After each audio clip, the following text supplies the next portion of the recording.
Well, hello and welcome back to the channel. In this particular video, what I thought I'd do is uh, focus on the application of a stencil set for my F-16 that you see behind me here. But before I do that, I thought I'd show you some of the equipment that I use relative to airbrushing. May or may not be helpful to you. First and foremost, the airbrush. I've had this Pache single stage airbrush for a lot of years. I've used it for painting overall surfaces all the way down to small detail work and weathering and that kind of a thing. Very simple to use, very easy to use, and has done great work for me. A lot of guys will use a two-stage airbrush, which is great. I've never owned one. I've had this, like I said, for probably, I don't know, 15 years, and it's done really, really well for me. I've got the cup here. You can also use an entire bottle if you're doing something of a larger area. This is I think it's a 2 ounce or 1.5 ounce jar that would go in place of the cup. And then I'm also using, as far as a compressor is concerned, I've got this Pache, I think it's a D300R. So it's got the tank here, which takes a lot of load off of the, the motor, the compressor itself, and gives you more uniform pressure application when you're actually applying the paint. So that works out pretty well. So here, the stencil set for the F-16 from One Man Army RC. I'm a fairly new importer of this particular product. Really, really great product. It just really speaks to high quality. When you look at the locator markings, everything you get 4 different views. And it tells you the color and obviously the location as to where to apply each stencil. What I'm going to do is I'm going to start off on the bottom wing surfaces. There's not a whole lot of stencils on there. I think there's probably, let's see, 1, 2, 3, 4, 5. There's only 5 on each wing panel. Obviously, it gets a little bit busier on the top side. This airplane came from BVM. It's a 1/6 scale Go Fly Gold, and it does have a number of stencils on it already, but not all of the detail that I'm currently looking for on this particular airplane. So we're going to add that with all of these. This particular set comes with 50 different stencils and a total of about 125 individual masks. So pretty extensive set, and should be a lot of fun to apply. All right, so in preparation for this particular panel and the opposing side as well, just getting the stencils ready so that when you're ready to apply them, you can just go, rather than having to stop and peel back a corner over itself. I'll show you what I'm talking about here. You can kind of see here where I've peeled back the corner.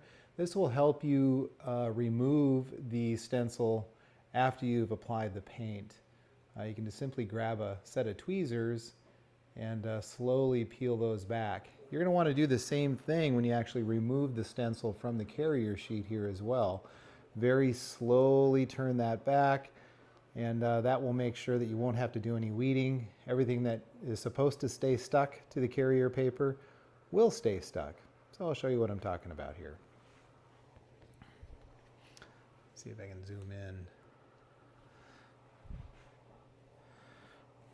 So I use a pair of tweezers like this. We'll just come down here to this first one, grab it, and then just slowly peel it back over itself, leaving everything behind that's supposed to stay behind. Cool. So if you can see this, you can see how fine that mask is. Pretty great stuff. Then we come to our surface. I already know where all this stuff is going to go based on the locator sheet here. I already have that mapped out in my head, and we'll just carefully put this in place where it needs to go. And that's exactly where it needs to go. I got to come over to the right a little bit. You can remove and replace these as long as you haven't stuck them down all the way. The key is just making sure that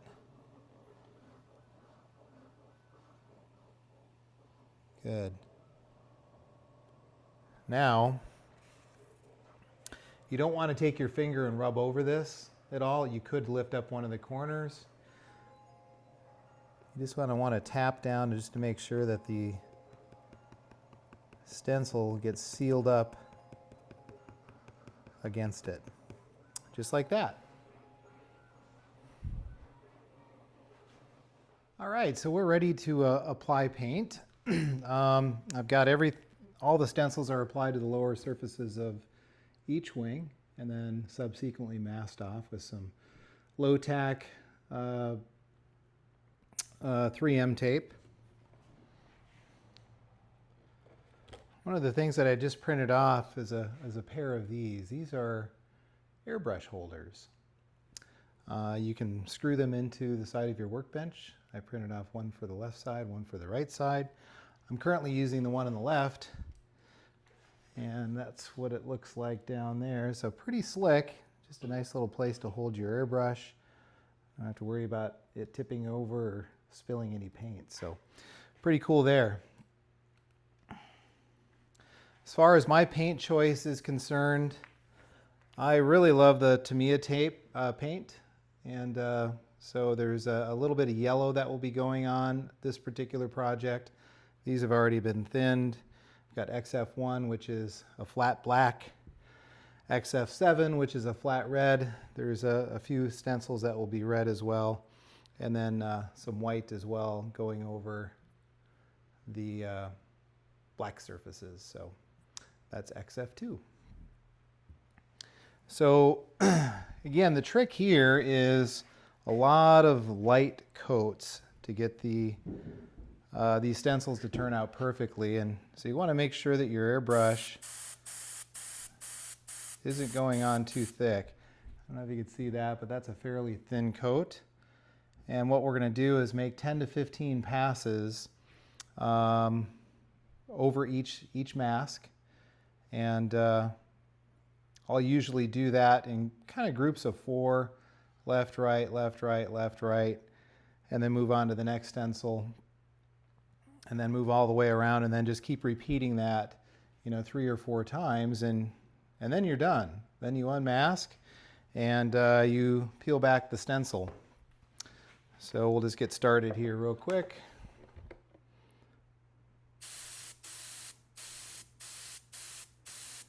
You don't want to flood the mask.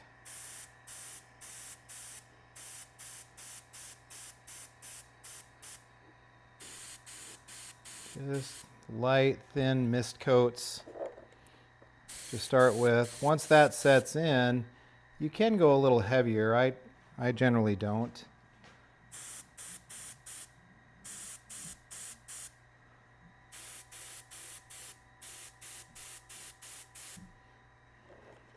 And then we just repeat the process again. We'll go in another direction. You want to basically attack these head on.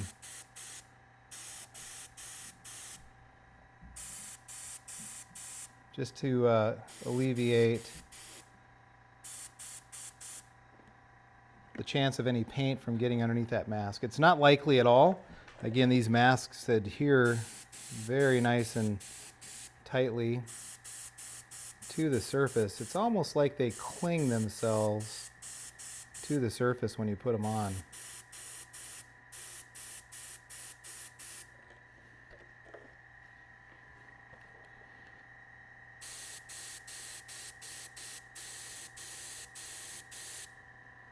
You can get progressively heavier.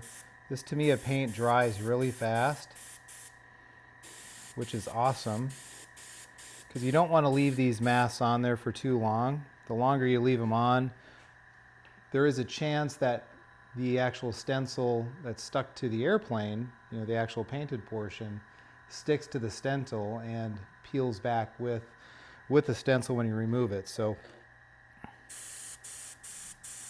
with the paint mostly dry but slightly tacky, you're better off that way, I have found.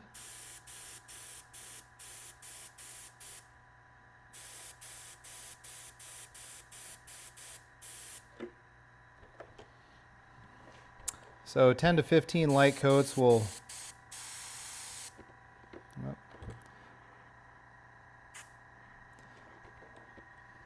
yield just the right thickness, give you the right depth. And you should be good to go. The most time-consuming part certainly isn't the painting. It's just, as with most things, it's the prep work. Locating the stencils, you know, applying them in the right location.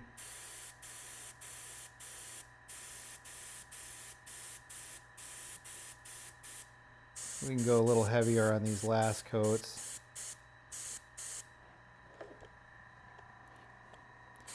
And then we're going to call this done.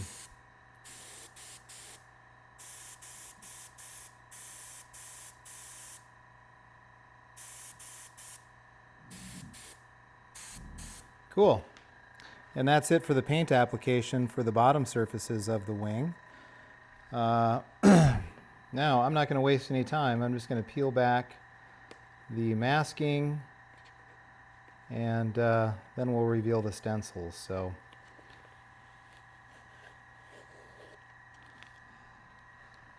all right, it's time for the reveal here.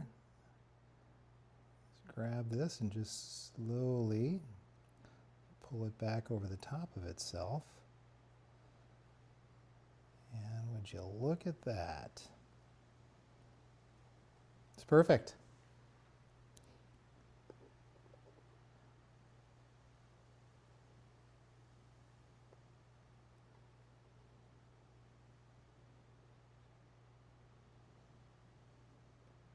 Bam. The overspray that you see here, that was actually part of the original paint job. It's just magnified.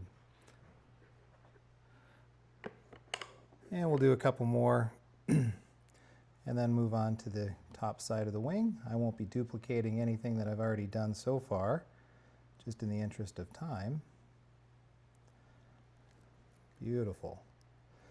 It's very satisfying to pull these back and see what you're left with.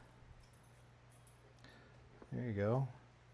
You know, interestingly enough, on this particular stencil, when I was pulling back the masking tape, it actually pulled the stencil back as well. And as you can see there, despite the fact that I pulled it off when I wasn't ready, it still came off perfect. So there you have it.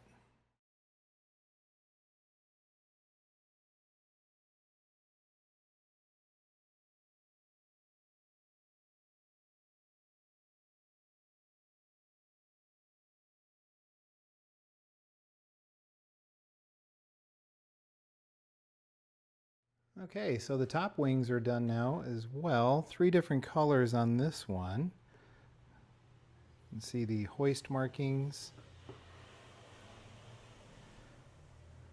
No step. Same thing over here. Turned out pretty good. Really liking the looks of them. Now, I haven't done anything to the paint yet.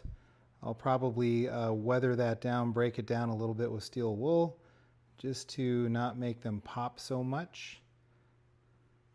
I also did the hoist here on the top of the fuselage. So we'll be moving on to the vertical stabilizer next.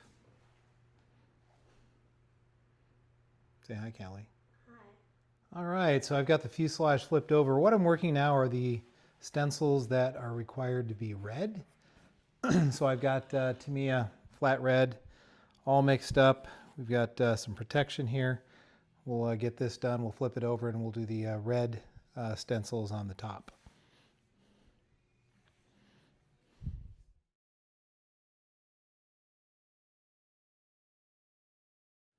All right, so let's do the reveal here.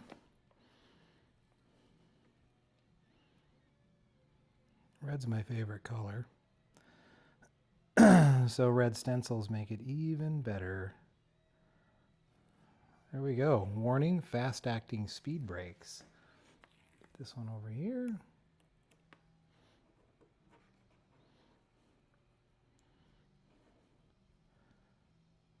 It's only been a couple of minutes since I sprayed this and removed the masking. Great. Cool. I'll pull off the rest of the mask. We'll flip this thing over and spray the red on the top.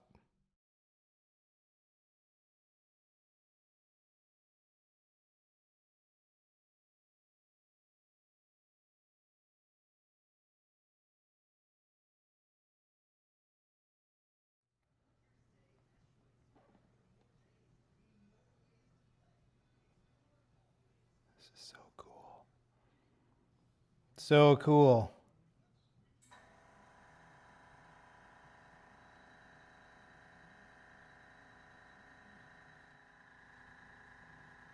There.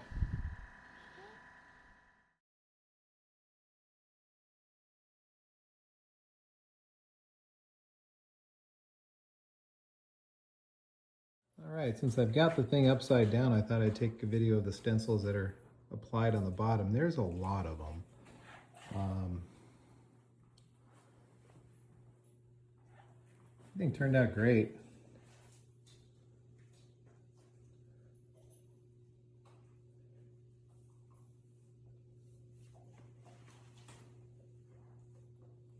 Not that you'll ever really see these, but it's cool to know that they're there, in my opinion.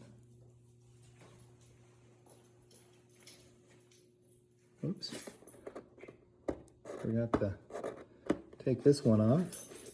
The paint's all dry. There.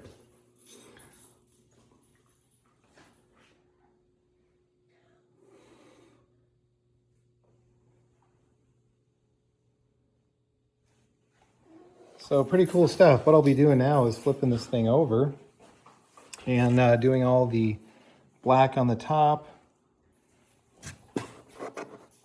I gotta get those. And these, one on each side, has to be yellow. I missed those earlier.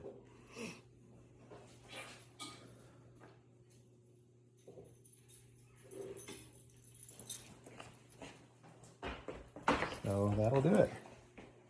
Hey guys, shop buddies.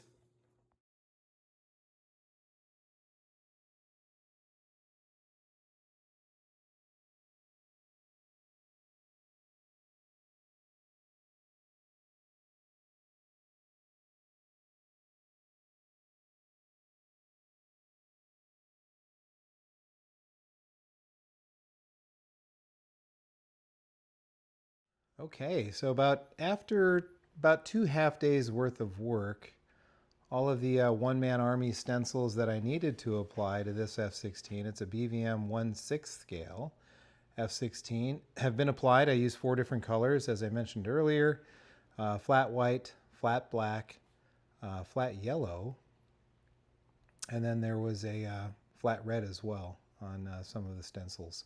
So I thought I'd take you for a little tour around this airplane just to kind of highlight some of that detail that was applied to this. This airplane's been flying for 3 years now, has about 60 flights on it. These turned out really, really well. There's a lot in the bottom that you won't be able to see, but I'll do my best just to kind of show you some of them.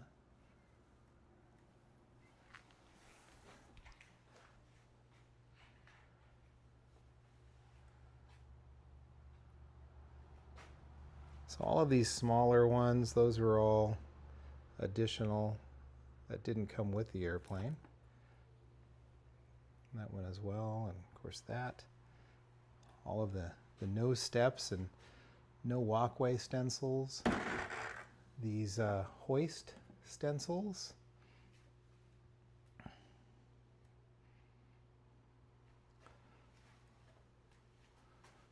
And they all just were so easy to apply. Again, most of the work is just masking off all of the individual stencils. But overall, I think the effect turned out exceptionally well.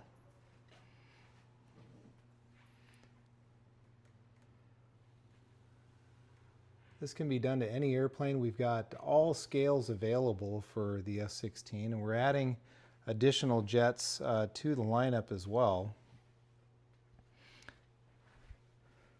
So if you're interested, you can go to my website, which I've included down in the comments below.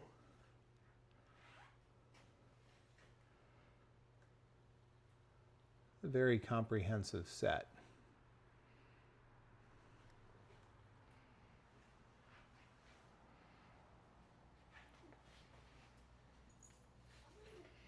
And quite honestly, you know, they're a lot of fun to apply. I know many people might say, well, why go to that extent, especially if you can't see, you know, 35% of them. It really doesn't matter. It's all based on your personal preference.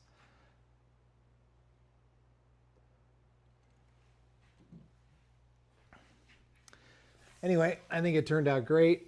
Well, it looks like I missed one there. I'm going to have to touch that up.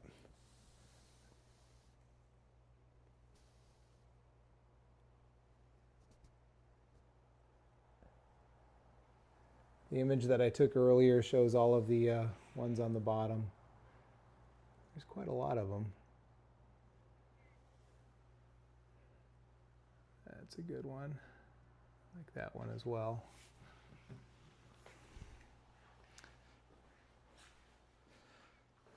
So if you're interested in dressing up your your scale jet, just let me know. Again, we're adding new sets all the time. Takes a little bit of time to get those researched and drawn up, make sure that they're accurate. And we'd love to help you out. If you have any questions, just send me an email or give me a call. My contact information is on the website. Again, these are one-man army nomenclature data stencils. Thanks for your time. Appreciate you watching, and look forward to hearing from you.